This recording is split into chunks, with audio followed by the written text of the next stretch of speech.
ಇತ್ತೀಚಿನ ಸಂಚಿಕೆಗಳನ್ನು ಜಾಹೀರಾತಿನ ಕಿರಿಕಿರಿ ಇಲ್ಲದೆ ನೋಡಿ.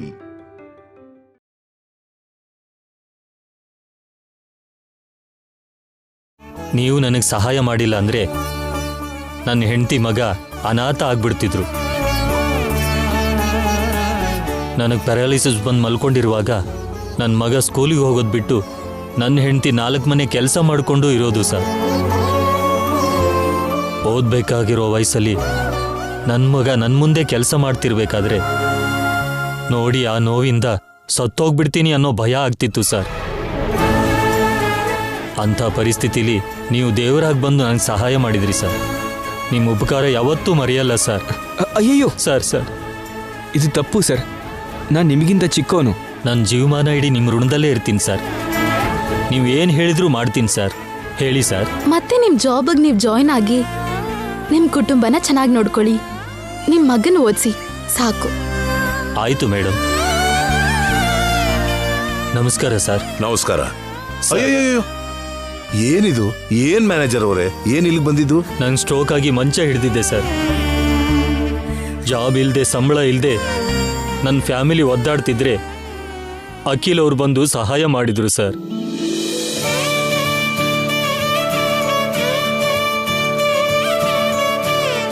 ಹಾಸ್ಪಿಟ್ಲಿಗೆ ಅಡ್ಮಿಟ್ ಮಾಡಿಸಿ ಟ್ರೀಟ್ಮೆಂಟ್ ಬೇರೆ ಕೊಡಿಸಿದ್ರು. ಖರ್ಚಿಗೆ ದುಡ್ಡು ಬೇರೆ ಕೊಟ್ಟರು. ನಾನಿವತ್ತಿಲ್ಲಿ ನಿಂತಿದ್ದಕ್ಕೆ ಕಾರಣ ಇವರೇ ಸರ್.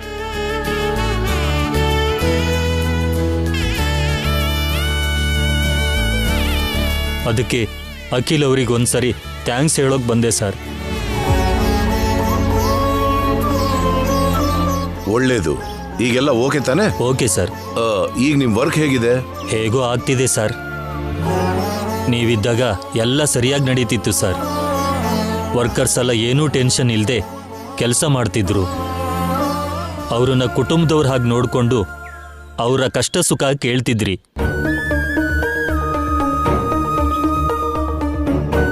ಆದರೆ ಈಗ ಎಲ್ಲ ಬದಲಾಗಿದೆ ಸರ್. ಕಾರ್ಮಿಕರಿಗಷ್ಟೇ ಅಲ್ಲ, ಆ ಕಂಪ್ನಿಗೂ ಕೂಡ ಕಷ್ಟ ಆಗ್ತಾ ಇದೆ ಸರ್. ಇವತ್ತು ನಾಳೆನೋ ಅನ್ನೋ ಹಾಗಿದೆ. ಈಗ ನೀವೆಲ್ಲ ವರ್ಕ್ ಮಾಡ್ತಿರೋದು? ಐಶ್ವರ್ಯ ಮೇಡಮ್ ಹತ್ರನೇ ಸರ್. ಏನು ಅವಳ ಹತ್ರ ಕೆಲಸ ಮಾಡ್ತಿದ್ಯಾ?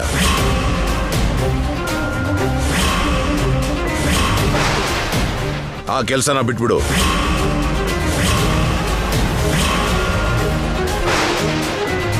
ಆ ಐಶ್ವರ್ಯ ಹತ್ರ ಕೆಲಸ ಮಾಡೋದಕ್ಕಿಂತ ಕೂಲಿ ಮಾಡಿ ಬದುಕೋದು ಒಳ್ಳೇದು. ಮಾವ, ಆವೇಶ ಪಡಬೇಡಿ. ಆವೇಶ ಅಲ್ಲಮ್ಮ.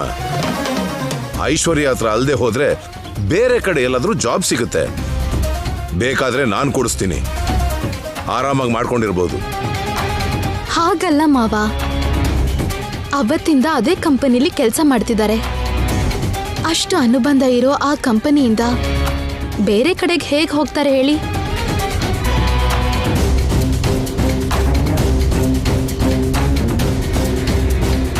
ಐಶ್ವರ್ಯ ಅಕ್ಕ ಮಾಡಿದ್ದು ಕರೆಕ್ಟ್ ಅಲ್ಲದೆ ಇರ್ಬೋದು.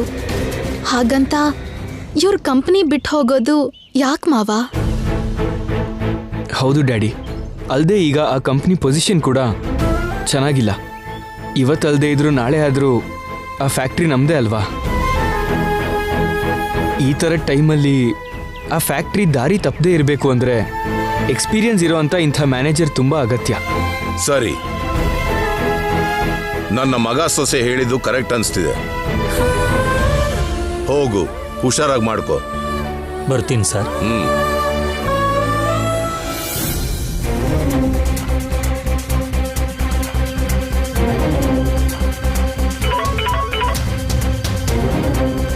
ಹೇಳು ವನಜಾಕ್ಷಿ. ಮೇಡಮ್, ನಿಮ್ಮ ಹತ್ರ ಕೆಲಸ ಮಾಡೋ ಮ್ಯಾನೇಜರ್ ಇದ್ದಾನಲ್ಲ, ಅವನು ಇಲ್ಲಿಗೆ ಬಂದು ವರ್ಮಾ ಅವ್ರನ್ನ ಅಖಿಲ್ ಅವ್ರನ್ನ ಮೀಟ್ ಮಾಡ್ಕೊಂಡು ಹೋದ್ರು.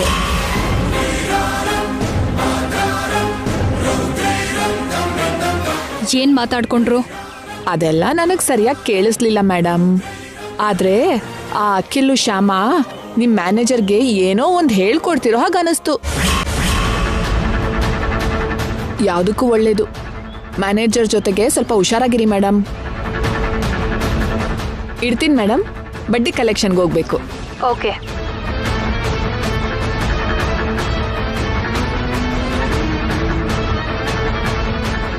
ನಿಮ್ ಹತ್ರ ಕೆಲಸ ಮಾಡೋ ಮ್ಯಾನೇಜರ್ ಇದ್ದಾನಲ್ಲ, ಅವನು ಇಲ್ಲಿಗೆ ಬಂದು ವರ್ಮಾ ಅವ್ರನ್ನ ಅಖಿಲ್ ಅವ್ರನ್ನ ಮೀಟ್ ಮಾಡ್ಕೊಂಡು ಹೋದ್ರು.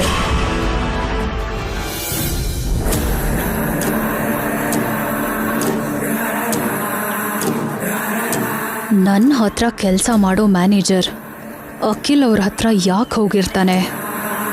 ಆ ಮ್ಯಾನೇಜರ್ಗೆ ಅಖಿಲ್ ಅವರು ದುಡ್ಡಿನ ಆಸೆ ತೋರಿಸಿ ಅವ್ರ ಕಡೆ ಮಾಡ್ಕೊಂಡಿರ್ತಾನ?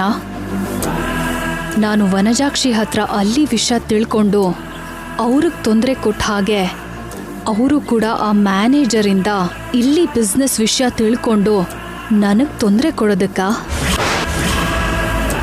ಹಾಗೆ ಆಗಿರುತ್ತೆ, ಖಂಡಿತ ಹಾಗೆ ಆಗಿರುತ್ತೆ.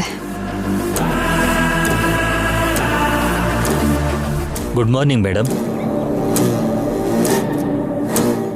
ಗುಡ್ ಮಾರ್ನಿಂಗಾ? ಬ್ಯಾಡ್ ಮಾರ್ನಿಂಗಾ? ಬ್ಯಾಡ್ ಮಾರ್ನಿಂಗ್ ಯಾಕೆ ಮೇಡಮ್? ನೀನ್ ಬಂದಿದ್ರಿಂದ ನನಗೆ ಒಳ್ಳೇದಾದ್ರೆ ಅದು ಗುಡ್ ಮಾರ್ನಿಂಗ್, ಕೆಟ್ಟದಾದ್ರೆ ಅದು ಬ್ಯಾಡ್ ಮಾರ್ನಿಂಗ್. ಹಾಗೆ ಇಲ್ಲಿ ಬರೋದ್ರಿಂದ ನಿನಗೆ ಒಳ್ಳೇದಾದ್ರೆ ಅದು ನಿನಗೆ ಗುಡ್ ಮಾರ್ನಿಂಗ್, ಕೆಟ್ಟದಾದ್ರೆ ಅದು ನಿನಗೆ ಬ್ಯಾಡ್ ಮಾರ್ನಿಂಗ್. ಏನು ಅರ್ಥ ಆಗಿಲ್ವಾ? ಕೆಲವು ಹಾಗೆ ಅರ್ಥ ಆಗಲ್ಲ. ನಾವೇ ಅರ್ಥ ಮಾಡ್ಕೋಬೇಕು. ಯೋಚನೆ ಮಾಡು, ನಿಧಾನವಾಗಿ ಅರ್ಥ ಆಗುತ್ತೆ. ಹೌದು, ನಿನ್ನ ಹೆಲ್ತ್ ಸರಿ ಇರಲಿಲ್ವಲ್ಲ, ಮಂಚ ಹಿಡ್ದಿದ್ಯಲ್ಲ, ಮತ್ತೆ ಆಫೀಸ್ಗೆ ಬರಲ್ಲ ಅಂತ ತಿರುಗಿ ಬರ್ದಿರೋ ಲೋಕಕ್ಕೆ ಹೋಗ್ತೀಯಾ ಅಂತ ಆಫೀಸಲ್ಲಿ ತುಂಬ ಜನ ಮಾತಾಡ್ಕೋತಿದ್ದನ್ನ ಕೇಳಿದ್ದೀನಿ. ಆದರೆ ತಿರುಗಿ ಆಫೀಸಿಗೆ ಬಂದಿದ್ಯಲ್ಲ ಅಂದರೆ ಆ ದೇವ್ರ ದಯೆಯಿಂದ ನಿನ್ನ ಆರೋಗ್ಯ ಸರಿ ಹೋಯ್ತು ಅನ್ಸುತ್ತೆ. ದೇವ್ರ ದಯೆ ಅಲ್ಲ ಮೇಡಮ್, ದೇವ್ರ ಹಾಗಿರೋ ಅಖಿಲ್ ದಂಪತಿ ದಯೆಯಿಂದ.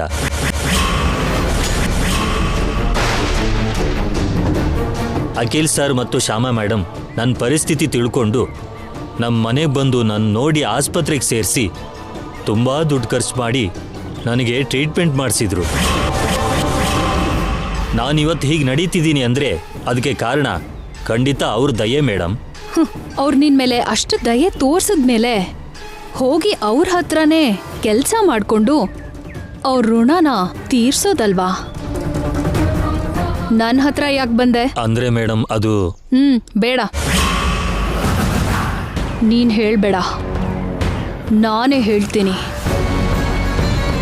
ನೀನ್ ಇಲ್ಲಿಗೆ ಯಾಕೆ ಬಂದಿದ್ಯಾ, ಯಾವ ಉದ್ದೇಶದಿಂದ ಬಂದಿದ್ಯಾ ಅಂತ ನಾನೇ ಹೇಳ್ತೀನಿ. ನಿಜವಾಗ್ಲೂ ನೀನ್ ನನ್ನ ಹತ್ರ ಬರಲಿಲ್ಲ, ಅವರೇ ಅಖಿಲ್ ಮತ್ತೆ ಶ್ಯಾಮ ಅವರೇ ನಿನ್ನಿಲ್ಲಿ ಕಳಿಸಿದಾರಲ್ವಾ? ಯಥಾ ಪ್ರಕಾರ ನೀನ್ ನನ್ನ ಹತ್ರ ಮ್ಯಾನೇಜರ್ ಕೆಲಸ ಮಾಡ್ತಾ ಇಲ್ಲಿ ನನ್ನ ಕಂಪ್ನಿ ಸಂಬಂಧಪಟ್ಟಿರೋ ವಿಷಯನೆಲ್ಲ ಅವ್ರಿಗೆ ಹೇಳಿ ಅದರಿಂದ ನನ್ನ ಕಂಪ್ನಿನ ದಿವಾಳಿ ಆಗೋ ಹಾಗೆ ಮಾಡಿ ನನ್ನ ಸೋಲ್ಸಕ್ಕೆ ನೋಡ್ತಾ ಇದ್ದಾರೆ. ಇದೇ ಅಲ್ವಾ ಅವ್ರ plan? Am I right? No madam, ನಿಮ್ಮದು 100% ತಪ್ಪು. ನಿಮ್ಮ ಒಳ್ಳೇದಕ್ಕೋಸ್ಕರ ನಿಮ್ಮ ಹತ್ರ ಹೋಗು ಅಂದರು. ನನ್ನಿಂದ ಅವರಿಗೆ ಅನ್ಯಾಯ ಆಯಿತು ಅನ್ನೋ ನೋವಲ್ಲಿ ನಾನು ನಿಮ್ಮ ಹತ್ರ ಕೆಲಸ ಬಿಡ್ತೀನಿ ಅಂತ ಹೇಳಿದೆ.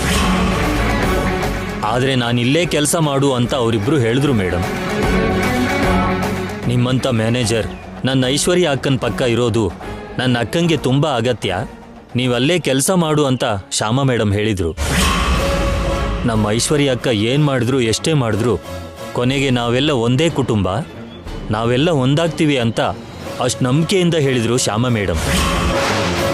ಇಷ್ಟು ಹೇಳಿದರೂ ಕೂಡ ನಾನು ಅವ್ರ ಮನುಷ್ಯ ಅಂತ ನಿಮ್ಮ ರಹಸ್ಯ ತಿಳ್ಕೊಂಡು ಅವ್ರಿಗೆ ಹೇಳೋಕ್ಕೋಸ್ಕರನೇ ಇಲ್ಲಿ ಕೆಲಸ ಮಾಡೋಕ್ಕೆ ಬಂದೆ ಅಂತ ನಿಮಗೆ ಅನುಮಾನ ಬಂದರೆ ನೋ ಪ್ರಾಬ್ಲಮ್ ಮೇಡಮ್, ನಾನಿಲ್ಲಿ ಜಾಬ್ ಮಾಡಲ್ಲ. ಅದನ್ನ ಬಿಟ್ಟು ಅವ್ರ ಬಗ್ಗೆ ಮಾತ್ರ ನೀವು ತಪ್ಪಾಗಿ ಯೋಚನೆ ಮಾಡಬೇಡಿ ಮೇಡಮ್. ಅವರೇ ನನ್ನಿಲ್ಲಿ ಗೂಢಾಚಾರಿಯಾಗಿ ಬಿಟ್ಟಿದ್ದಾರೆ ಅಂತ ನೀವು ಅಪ್ಪಿತಪ್ಪಿ ಕೂಡ ತಿಳ್ಕೋಬೇಡಿ ಮೇಡಮ್. ಇವನ್ ಸಿನ್ಸಿಯರ್ ಪರ್ಸನ್ ಥರ ತುಂಬ ಓವರ್ ಆಕ್ಷನ್ ಮಾಡ್ತಾ ನನ್ನ ನಂಬ್ಸಕ್ ನೋಡ್ತಾ ಇದ್ದಾನೆ. ಓಕೆ, ನಾನು ಕೂಡ ನಂಬಿರೋ ಹಾಗೆ ಸಿನ್ಸಿಯರ್ ಆಗಿ ಆಕ್ಟ್ ಮಾಡಿ ಇವನ್ನ ಕೆಲ್ಸಕ್ಕೆ ಇಟ್ಕೋತೀನಿ. ಅವ್ರ ಬೆರಳಲ್ಲಿ ಅವ್ರ ಕಣ್ ಕುಕ್ಕೋ ಹಾಗೆ ಅವ್ರ ಮನುಷ್ಯ ಆಗಿರೋ ಇವನನ್ನ ಆಯುಧ ಮಾಡಿಕೊಂಡು ಇವನಿಂದಾನೇ ಅವರನ್ನ ಸರ್ವನಾಶ ಮಾಡ್ತೀನಿ. ಓಕೆ, ನಂಬ್ತೀನಿ, ನಿನ್ನ ನಂಬ್ತೀನಿ, ನೀನ್ ಹೇಳಿರೋ ಮಾತೆಲ್ಲ ನಂಬ್ತೀನಿ. ನೀನ್ ಹ್ಯಾಪಿಯಾಗಿ ಇಲ್ಲೇ ಕೆಲಸ ಮಾಡ್ಬೋದು. Thank you madam, thank you very much.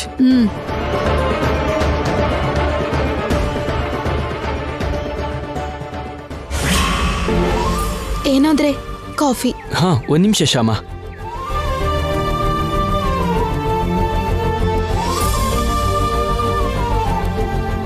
Shyama, ನಾವು ಪಟ್ಟ ಕಷ್ಟಕ್ಕೆ ಪ್ರತಿಫಲ ಸಿಕ್ಕಿದೆ. 1 ಮಂತ್ ನಾವು ಹಾಕಿರೋ ಬಂಡವಾಳಕ್ಕೆ ಡಬಲ್ ಪ್ರಾಫಿಟ್ ಸಿಕ್ಕಿದೆ. ನಂಗೆ ತುಂಬಾನೇ ಖುಷಿ ಆಗ್ತಿದೆ ರೀ. ಮಾವನ್ಗೆ ಫೋನ್ ಮಾಡ್ಬಿಟ್ಟು ಹೇಳಿ, ಅವರು ಖುಷಿ ಪಡ್ತಾರೆ. ಓಕೆ ಶ್ಯಾಮ.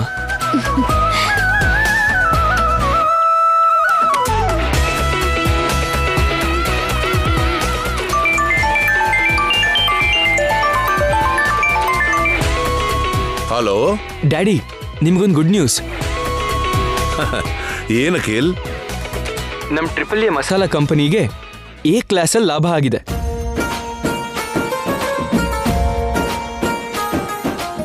ಒನ್ ಮಂತಲ್ಲಿ ನಾವು ಮಾಡಿರೋ ಖರ್ಚಿಗೆ ಡಬಲ್ ಬಂದಿದೆ ಡ್ಯಾಡಿ. Very good. ಸೂಪರ್ ಮಗನೆ, ಕಾಂಗ್ರಾಟ್ಸ್. ಈಗ ನನಗೆ ತುಂಬಾ ಸಂತೋಷ ಆಗ್ತಿದೆಯಪ್ಪ. ಮನ್ಸು ನೆಮ್ಮದಿಯಾಗಿದೆ, ಸಮಾಧಾನ ಆಗ್ತಿದೆ. ಏನಂದ್ರೆ ಕೊಡಿ, ನಾನ್ ಮಾತಾಡ್ತೀನಿ. ಹಾ ಡ್ಯಾಡಿ, ಶ್ಯಾಮ ಮಾತಾಡ್ತಾಳಂತೆ. ಮಾವ, ಕಾಂಗ್ರಾಟ್ಸ್ ಅಮ್ಮ, ಸಾಧಿಸ್ಬಿಟ್ರಿ. ಎಲ್ಲ ನಿನ್ನಿಂದಾನೇ ಆಗಿದ್ದು. ಇಲ್ಲ ಮಾವ, ನಿಮ್ಮ ಆಶೀರ್ವಾದದಿಂದ, ಆ ಕೃಷ್ಣನ್ ದಯೆಯಿಂದ ನಮ್ಗೆ ಒಳ್ಳೇದಾಯ್ತು. ಮಾವ, ನಂದೊಂದು ಚಿಕ್ಕ ರಿಕ್ವೆಸ್ಟ್. ಹೇಳಮ್ಮ, ಏನದು? ಅದು ಏನಂದ್ರೆ ಮಾವ, ನಮಗ್ ಬಂದಿರೋ ಲಾಭದಲ್ಲಿ ಕಾರ್ಮಿಕರ ಕಷ್ಟ ಕೂಡ ತುಂಬಾ ಇದೆ. ನೀವ್ ಒಪ್ಕೊಂಡ್ರೆ ಅವ್ರಿಗೆ 1 ಮಂತ್ ಸ್ಯಾಲರಿ ಬೋನಸ್ ಆಗಿ ಕೊಡೋಣ ಅನ್ಕೊಂಡೆ. ತುಂಬಾ ಒಳ್ಳೆ ಕೆಲಸ ತಾಯಿ. ಲಾಭ ಬಂದ ತಕ್ಷಣ ಕಾರ್ಮಿಕರ ಶ್ರಮನ ನೆನ್ಪಿಸ್ಕೊಂಡಲ್ಲ, ನಿಜವಾಗ್ಲೂ ನಿಮ್ಮನ್ನ ನೋಡಿ ನನ್ಗೆ ಹೆಮ್ಮೆ ಆಗ್ತಿದೆ. ಶಬಾಷ್. ಥ್ಯಾಂಕ್ಸ್ ಮಾವ, ಇಡ್ತೀನಿ. ಸರಿ ಅಮ್ಮ.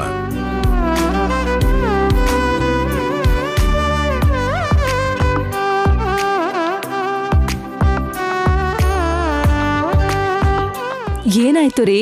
ಮುಖದಲ್ಲಿ ನಗು ಕುಣಿತಿದೆ, ಏನ್ರಿ ವಿಷಯ? ನಮ್ಮ ಟ್ರಿಬಲ್ ಎ ಮಸಾಲಾ ಕಂಪ್ನಿಗೆ ಒಳ್ಳೆ ಲಾಭ ಬಂದಿದ್ಯಂತೆ, ಅದಕ್ಕೆ ಈ ಆನಂದ. ಹೌದಾ? ತುಂಬಾ ಒಳ್ಳೆ ವಿಷಯ ಹೇಳಿದ್ರಿ.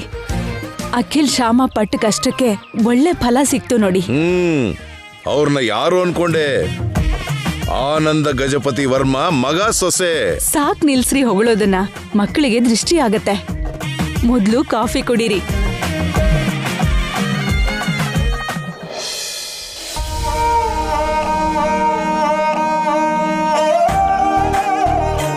ನೋಡಿ ಅಮ್ಮ, ನಮ್ಮ ಶ್ರಮಕ್ಕೆ ಫಲ ಸಿಕ್ಕಿದೆ. ನಮ್ಮ ಕಂಪನಿಗೆ ಲಾಭ ಆಗಿದೆ. ಕಾರ್ಮಿಕರ ಕಷ್ಟನೇ ಕಂಪನಿಗೆ ಬುನಾದಿ. ನೀವು ಪಡೋ ಶ್ರಮ, ನೀವು ಹರಿಸೋ ಬೆವರಿಗೆ ಮತ್ತೊಂದು ಹೆಸರೇ ನಮ್ಮ ಕಂಪನಿ ಬ್ರ್ಯಾಂಡ್ ನೇಮ್. ಒಂದು ಪ್ರಾಡಕ್ಟಿಗೆ ಒಳ್ಳೆ ಹೆಸರು, ಲಾಭ ಬಂದಿದೆ ಅಂದರೆ ಅದು ಕೆಲಸ ಮಾಡೋರ ಶ್ರಮ ಅನ್ನೋದ್ರಲ್ಲಿ 2 ಮಾತೇ ಇಲ್ಲ. ಇವತ್ತು ನಮ್ಮ ಟ್ರಿಪಲ್ ಎ ಮಸಾಲಾ ಕಂಪನಿಗೆ ಇಷ್ಟು ಹೆಸರು, ಲಾಭ ಬಂದಿದೆ ಅಂದರೆ ಅದಕ್ಕೆ ಕಾರಣ ನಿಮ್ಮ ಶ್ರಮ. ಅದಕ್ಕೆ ನಿಮ್ಗೆಲ್ಲರಿಗೂ ತುಂಬ ತುಂಬ ಥ್ಯಾಂಕ್ಸ್. ಈ ಸಂತೋಷ ನಿಮ್ಗೂ ಸಿಗ್ಬೇಕು, ನಿಮ್ ಜೊತೆ ಹಂಚ್ಕೋಬೇಕು ಅನ್ಕೊಂಡಿದೀವಿ. ಅದಕ್ಕೆ ಅಖಿಲ್ ಅವರು, ಆನಂದ ವರ್ಮಾ ಅವರು ಒಂದ್ ನಿರ್ಧಾರ ಮಾಡಿದ್ದಾರೆ. ನಿಮ್ ಎಲ್ರಿಗೂ 1 ತಿಂಗಳು ಸಂಬಳನ ಬೋನಸ್ ಆಗಿ ಕೊಡ್ಬೇಕು ಅನ್ಕೊಂಡಿದ್ದಾರೆ.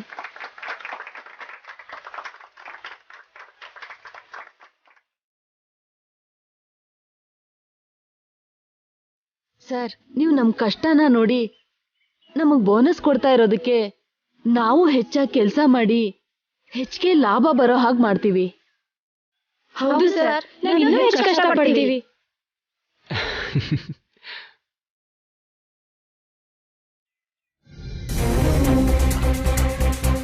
ಮೇಡಮ್, ಲಾಸ್ಟ್ ಮಂತ್ ನಮ್ಮ ಕಂಪ್ನಿ ಪ್ರೋಗ್ರೆಸ್ ಏನು? ಪ್ರೋಗ್ರೆಸ್ ಏನೂ ಇಲ್ಲ ಮೇಡಮ್. ಲಾಸ್ಟ್ ವೀಕ್ ನಮ್ಮ ಮಸಾಲಾ ಚೆನ್ನಾಗೇ ಸೇಲ್ ಆಯ್ತಲ್ಲ? ಅದು ಸೇಲ್ ಆಗಿದ್ರಿಂದನೇ ನಾವು ಸೇಫ್ ಆದ್ವಿ ಮೇಡಮ್. ಇಲ್ದಿದ್ರೆ ಲಾಸ್ ಆಗ್ತಿತ್ತು. ನಾವು ಹಾಕಿದ್ದು ಬಂದಿದ್ದು ಲೆಕ್ಕ ನೋಡಿದ್ರೆ ₹1 ಕೂಡ ಲಾಭ ಇಲ್ಲ ಮೇಡಮ್. ನಿಜ ಹೇಳಬೇಕು ಅಂದರೆ ಒಂದು 2000 ನಷ್ಟ ಆಗಿದೆ ಮೇಡಮ್. ನಮ್ಮ ಕಂಪ್ನಿ ಲಾಸಲ್ಲಿದೆ ಅಂತ ಎಲ್ಲ ವರ್ಕರ್ಸ್ಗೂ ಹೇಳಿ ಈ ಮಂತ್ ಎಲ್ಲರ ಸ್ಯಾಲ್ರಿಯಿಂದ 2,000 ಕಟ್ ಮಾಡು. ಮೇಡಮ್, ಅವ್ರಿಗೆ ಲಾಸ್ಟ್ ಮಂತೇ ಹೆಚ್ಚು ಕೊಡಬೇಕಿತ್ತು, ಆದರೆ ಕೊಟ್ಟಿಲ್ಲ ಮೇಡಮ್. ಯಾಕೆ? ಅವ್ರು ಫೀಲ್ ಆಗ್ತಾರೆ ಅಂತ ನೀನು ಫೀಲ್ ಆಗ್ತಿದ್ಯಾ? ಎಲ್ಲರ ಅಕೌಂಟ್ ಸೆಟ್ಲ್ ಮಾಡಿ ಅಕೌಂಟ್ ಫೈಲ್ಸ್ನ ನನ್ನ ಟೇಬಲ್ ಮೇಲಿಡು. Okay madam.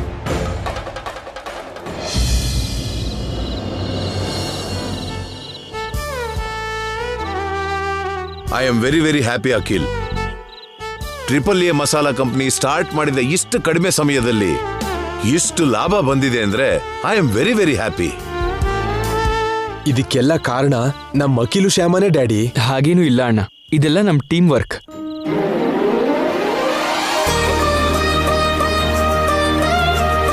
ಟೀಮಲ್ಲಿ ಅವ್ರವ್ರು ಮಾಡಬೇಕಾದ ಕೆಲಸ ಅವರು ಕರೆಕ್ಟಾಗಿ ಮಾಡಿದ್ರೆ ಆ ಟೀಮು ಡೆಫಿನೆಟ್ಲಿ ಸಕ್ಸೀಡ್ ಆಗುತ್ತೆ. ನಮಗಿಷ್ಟು ಸಕ್ಸಸ್ ಸಾಕಾಗಲ್ಲ ಅಖಿಲ್. AAA ಮಸಾಲಾ ಕಂಪನಿಗೆ ನೀವು ಪುನರ್ವೈಭವ ತಂದ್ಕೊಡ್ಬೇಕು.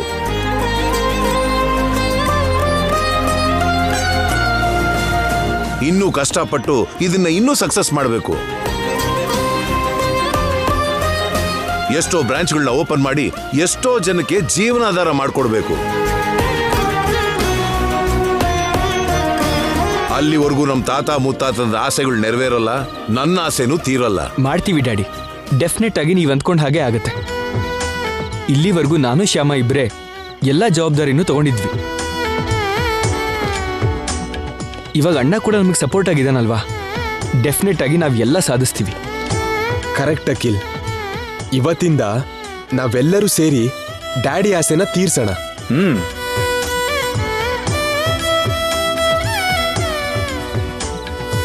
ಯಾರು ಯಾವ ಕೆಲಸ ಮಾಡೋದು ಅಂತ ಡಿಸೈಡ್ ಮಾಡ್ಕೊಂಡು ಅದನ್ನ ಫಾಲೋ ಮಾಡೋಣ. ಓಕೆ ಅಣ್ಣ, ನಿನಗೆ ಮಾರ್ಕೆಟಿಂಗಲ್ಲಿ ಎಕ್ಸ್ಪೀರಿಯನ್ಸ್ ಇರೋದ್ರಿಂದ ಮಾರ್ಕೆಟ್ ಕೆಲಸ ಎಲ್ಲ ನೀನೇ ನೋಡ್ಕೊ. ಶೋರ್, ನಾನು ನೋಡ್ಕೋತೀನಿ. ನಾನು ಅಕೌಂಟ್ಸ್ ನೋಡ್ಕೋತೀನಿ. ನಾನು ರೆಸಿಪಿ ಕಡೆ ನೋಡ್ಕೋತೀನಿ. ನನಗೂ ಕೂಡ ಏನಾದರೂ ಕೆಲಸ ಕೊಡಿ. ನನಗಾದ ಮಟ್ಟಿಗೆ ನಾನು ಏನಾದರೂ ಮಾಡ್ತೀನಿ. ಅಕ್ಕ, ನಿಮ್ಗೆ ಎಲ್ರಿಗಿಂತ ದೊಡ್ಡ ಕೆಲ್ಸನೇ ಕೊಡ್ತಿದೀವಿ. ಏನ್ ಶ್ಯಾಮ ಅದು? ಮನೆ ಜವಾಬ್ದಾರಿ ಎಲ್ಲ ನಿಮ್ದೆ. ಕರೆಕ್ಟಾಗಿ ಹೇಳ್ದೆ ಶ್ಯಾಮ. ಅವಳು ಹೇಳ್ದ ಹಾಗೆ ಇವತ್ತಿಂದ ಮನೆ ಜವಾಬ್ದಾರಿ ಎಲ್ಲ ನಿಂದೆ ವೈದೇಹಿ. ನಮ್ಮನ್ನೆಲ್ಲ ಚೆನ್ನಾಗಿ ನೋಡ್ಕೊಳ್ಳೋದೇ ನಿನ್ ಕೆಲ್ಸ. ಸರಿ ರೀ.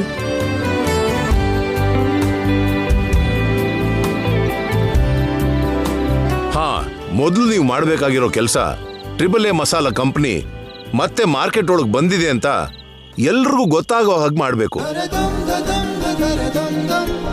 Correct daddy. ಸೋಷಿಯಲ್ ಮೀಡಿಯಾದಲ್ಲಿ ಚೆನ್ನಾಗಿ ಪಬ್ಲಿಸಿಟಿ ಮಾಡಿ ನಮ್ಮ ಮಸಾಲಾ ನ್ಯೂಸ್ ಮನೆ ಮನೆಗೂ ತಲುಪೋ ಹಾಗೆ ಮಾಡೋಣ.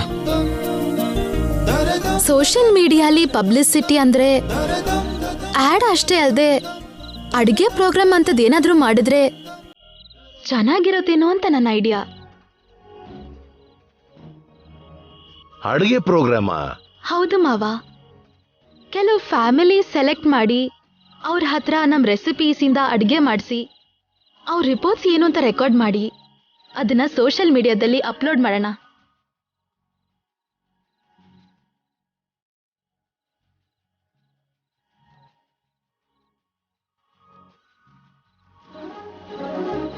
ಸಿನಿಮಾ ಆಕ್ಟರ್ಸ್, ಕ್ರಿಕೆಟರ್ಸ್ ಕೊಡೋ ಆಡ್ಗಿಂತ ರಿಯಲ್ ಎಕ್ಸ್ಪೀರಿಯನ್ಸ್ ಇಂದ ಗೃಹಿಣಿಯರು ಕೊಡೋ ಆಡ್ಗೆ ಹೆಚ್ಚು ಬೆಲೆ ಇರುತ್ತೆ ಅಂತ ನನ್ನ ನಂಬಿಕೆ. ಗುಡ್ ಐಡಿಯಾ ನಮ್ಮ.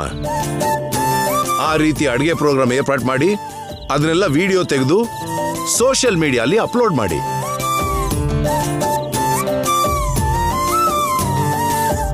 ಡೆಫಿನೆಟ್ ಆಗಿ ನಮ್ಮ AAA ಮಸಾಲಾ ಕಂಪನಿ ಮತ್ತೆ ಮಾರ್ಕೆಟ್ ಒಳಗೆ ಬಂದಿದೆ ಅಂತ ಗೊತ್ತಿಲ್ಲದೆ ಇರೋರ್ಗೆಲ್ಲ ಗೊತ್ತಾಗೋದು ಅಲ್ಲದೆ ಎಲ್ಲರೂ ಅದನ್ನ ಕೊಂಡ್ಕೊಂತಾರೆ.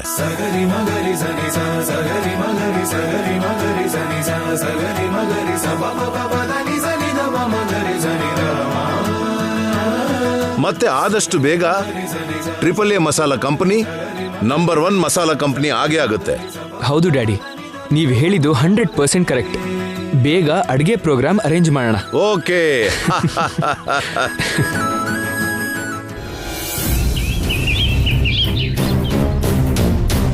ಇದೇನು ನಮ್ಮ ಐಶ್ವರ್ಯ ಮಸಾಲಾ ಕಂಪನಿ ಸೇಲ್ಸ್ ಇಷ್ಟು ಕೆಳಗೆ ಬಿದ್ದಿದೆ? ಅದೇ ನನಗೂ ಅರ್ಥ ಆಗ್ತಾ ಇಲ್ಲ ಮೇಡಮ್. ಗ್ರ್ಯಾಜುವಲಿ ಸೇಲ್ಸ್ ಡ್ರಾಪ್ ಆಗ್ತಾ ಹೋಗ್ತಾ ಇದೆ. ಒಂದ್ಸಲ ನಮ್ಮ ಡಿಸ್ಟ್ರಿಬ್ಯೂಟರ್ಸ್ಗೆ ಫೋನ್ ಮಾಡು, ನಾನೇ ಮಾತಾಡ್ತೀನಿ. Okay madam.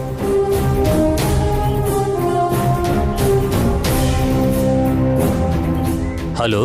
ಹೇಳಿ ಮ್ಯಾನೇಜರ್. ಸರ್, ಮೇಡಮ್ ನಿಮ್ಮ ಹತ್ರ ಮಾತಾಡ್ತಾರಂತೆ. ನಾನು ಆಲ್ರೆಡಿ ಫ್ಯಾಕ್ಟ್ರಿಲಿ ಇದ್ದೀನಿ, ಮೇಡಮ್ ಹತ್ರ ಮಾತಾಡ್ತೀನಿ ಬಿಡಿ. Okay sir. ಮೇಡಮ್, ಅವ್ರು ನಮ್ಮ ಫ್ಯಾಕ್ಟ್ರಿಯಲ್ಲೇ ಇದ್ದಾರಂತೆ, ಬರ್ತಿದ್ದಾರೆ ಮೇಡಮ್. Excuse me madam. ನಮಸ್ತೆ ಮೇಡಮ್. ಬನ್ನಿ ಕೂತ್ಕೊಳ್ಳಿ. Thank you.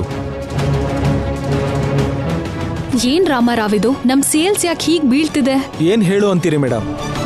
ನಮ್ಮ ಮಸಾಲದಲ್ಲಿ ಅಡುಗೆ ಮಾಡಿದ್ರೆ ಅದು ಚೆನ್ನಾಗಿ ಬರಲಿಲ್ಲ ಅಂತ ಅದನ್ನು ತಿನ್ನಕ್ಕಾಗದೆ ಕಸದ ಬುಟ್ಟಿಗೆ ಹಾಕ್ತಿದಾರಂತೆ ಜನರು. ಅದಕ್ಕೆ ನಮ್ಮ ಮಸಾಲೆ ಹಾಕಿರೋ ಕಸ್ಟಮರ್ಸ್ ಎಲ್ಲ ಮಸಾಲೆ ಪ್ಯಾಕೆಟ್ಸ್ನ ತಗೊಂಡೋಗಿ ಅಂಗಡಿಯವ್ರ ಮುಖಕ್ಕೆ ಎಷ್ಟು ಹೋಗ್ತಿದಾರಂತೆ.